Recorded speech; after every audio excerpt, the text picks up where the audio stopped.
Srimad Bhagavad Gita, Chapter 2, Sankhya Yoga, Part 4. In the next three verses also there ensues the nature of the real spirit and the unreal, that is matter and body. Na sato vidyate bhavo, na bhavo vidyate sataha, abhayorapi drishtontaha, svanayostattvadashibihi. The unreal has no existence and the real never ceases to be. The truth of both has been perceived by the seers of the truth.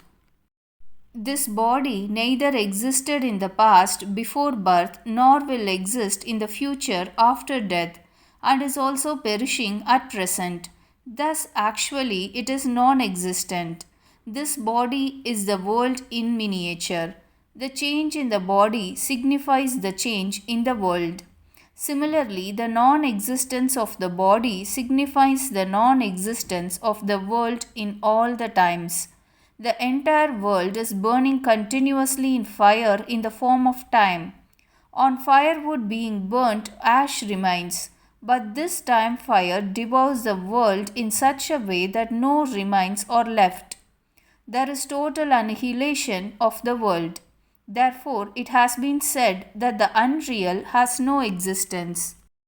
The real never ceases to be. The Atma, spirit, or soul remains the same. It existed before the birth of the body, exists now when the body is undergoing change, and will exist after the death of the body.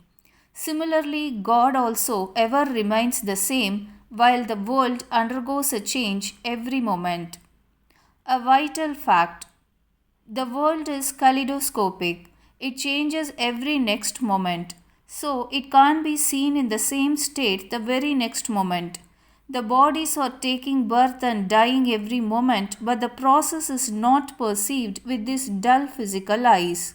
Similarly, the world is also perishing all the time, but it is not perceived because the senses, mind, and intellect also belong to the same class to which the world belongs. So, how can the perishable perceive the perishable? Only the imperishable, that is the spirit, can perceive it. Secondly, the self cannot perform any activity without assistance of the world, that is, body, senses, mind, and intellect. It proves that all activities take place in the world rather than in the self.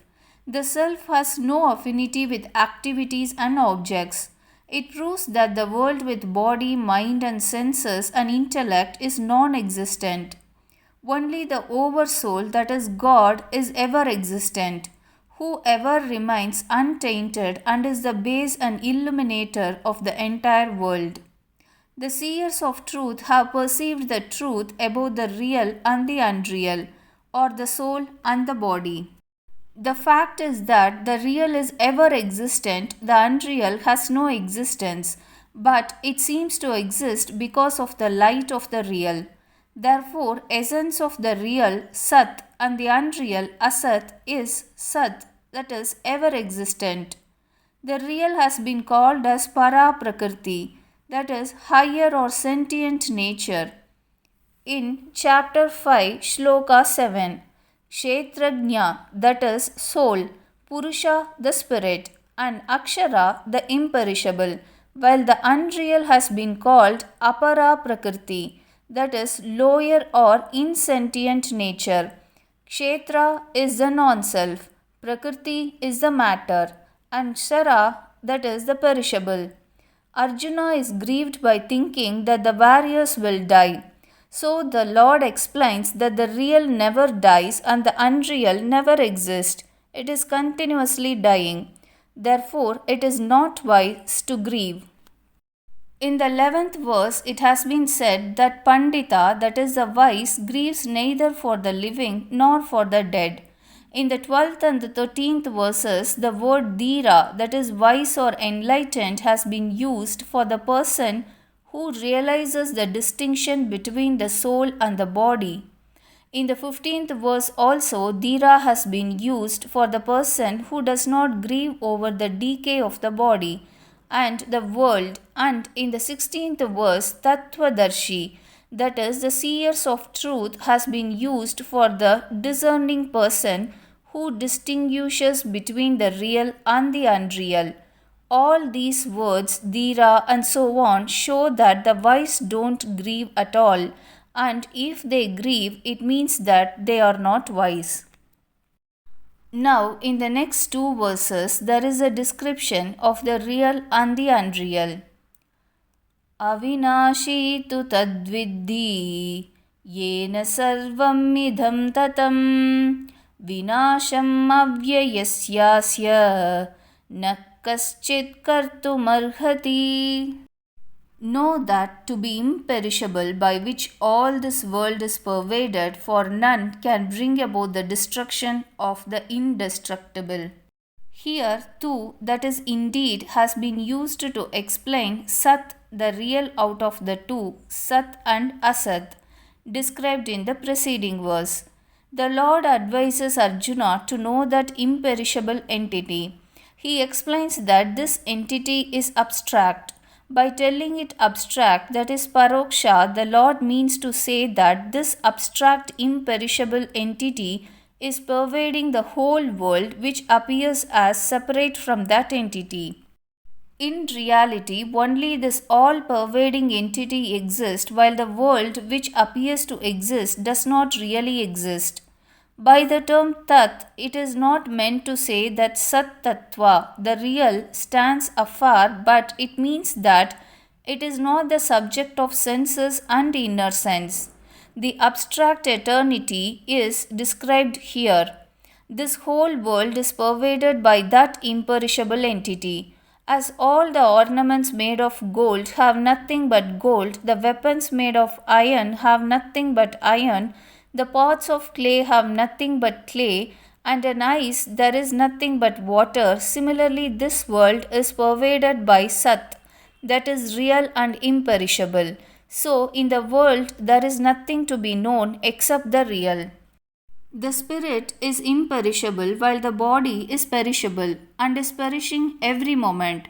No one can check its process of destruction. But whether you wage the war or recoil from it, the imperishable can't be destroyed and the perishable cannot be saved. Here the word asya, this means that whatever reality appears in the kaleidoscopic body is because of the real entity, that is self, and that self is different from the body. Antavanta ime deha नित्यस्योक्ता शरीरिणः अनाशिनो अप्रमेयस्य तस्माद्युध्यस्व Bharat. These bodies of the imperishable, indefinable and eternal soul are spoken of as perishable. Therefore, O Arjuna, fight. A thing which never changes, never decays, and never gets extinct in the least by any cause under any circumstances is called anashi. The soul, that is a spirit, is not exposed to destruction or change. So it is indestructible or imperishable. The soul is beyond the domain of senses, speech, and mind, so it is indefinable. It can be experienced only by having faith in the scriptures and the saints and their gospels. The scriptures and saints don't compel anyone to have faith in them. One is free to have such faith or not to have it. In case he reposes faith in them, that tattva, the reality, is the object of his faith, otherwise it is not the object of his faith. The soul does not undergo any change. It never ceases to be. It exists all the time. These bodies of the imperishable, indefinable, and eternal soul are spoken of as perishable. That is, they have an end. It means that they are perishing every moment. They are nothing but a mass of decay. In the above sentence, singular number has been used for the soul while plural for the bodies. It is so because the bodies are of three kinds: physical, subtle, and causal, and the single soul pervades all the bodies. Further, in the 24th verse, the Lord will call it all pervading, omnipresent. It means that all the bodies are perishable while the soul is imperishable. An exceptional fact. All the bodies which are perceptible are perishable, while the soul is imperishable and eternal. But this immortal soul, though different from the body, has identified itself with the body and has developed ego or I-ness with it, and thus regards its death as self's death. He who identifies himself with wealth and learning and so on calls himself as wealthy and learned and so on. Similarly, when one accepts the body as one's own, one develops the feeling of attachment or mindness for it, and this attachment extends to wealth and family and many more, because he accepts them as his own by having affinity with them. By having this affinity of I-ness and mine-ness, all evils are born. One cannot discriminate between the real and the unreal and is thus grieved while the wise are not grieved, because they realize that the real cannot perish and the unreal cannot exist. Sri Krishna Paramatma orders Arjuna to fight, that is, discharge his duty by discriminating between the real and the unreal. He means to say that he should not grieve but wage the war, because the soul is imperishable while bodies are perishable. An exceptional fact. In the 17th and the 18th verses, there is particularly an explanation of the real and the unreal, because the Lord wants Arjuna to realize the real. Thus, by realizing this fact, he should discharge his duty. It shows that every human being, without any distinction of caste, creed, color, or stage of life, can follow freely either the discipline of action or discipline of knowledge for his salvation. But in practical life, the duty should be discharged according to one's varna and ashrama, that is, stage of life, by following the ordinance of the scriptures. Therefore, here Sri Krishna Paramatma orders Arjuna to fight. Further, in the 13th chapter, where there is a description of the intuitive knowledge, Sri Krishna Paramatma also lays emphasis on non-attachment and non-identification of the self with the son, the wife, the home, family, and so on. If only hermits had deserved the discipline of knowledge, that is Sankhya Yoga, the Lord would not have mentioned the need of non-attachment and non-identification of the self with the son, wife, and home, and so on. Because hermits have no sons, wives, and homes, etc.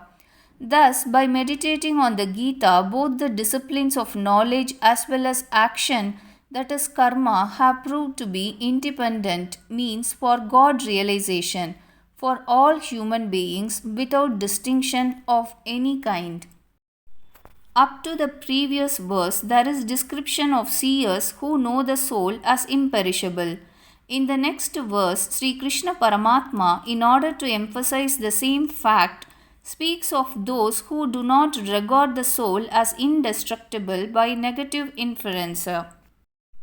Yayenam veti hantaram यश्चैनं मन्यते हतं उभौ तौ न विजानीतो नायं हन्ति न हन्यते.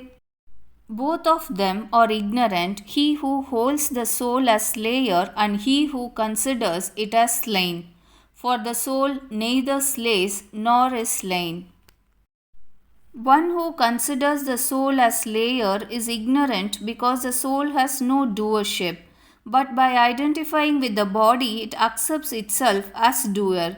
As an artisan, however clever he may be, can't work without tools, similarly the soul without body cannot do anything. Therefore the Lord in the 13th chapter declares that he who sees that all actions are performed by Prakriti, which is nature alone, realizes the self as the non-doer. It means that the self is not the doer.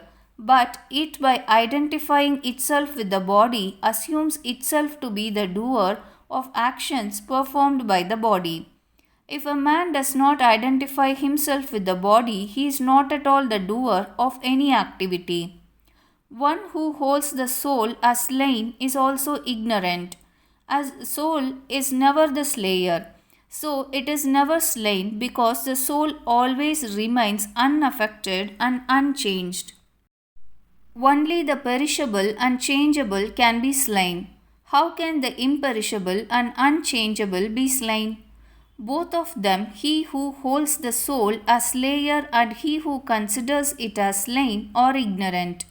The question arises whether he who holds the soul as slayer as well as slain is not ignorant. The answer is that he is also ignorant because the soul is neither the destroyer nor can it be destroyed. It is always the same without any change. Therefore, one should not grieve. The soul has been described neither as a slayer nor as a slain because there was a context of the war before Arjuna. But actually, the soul is free from all actions and modifications.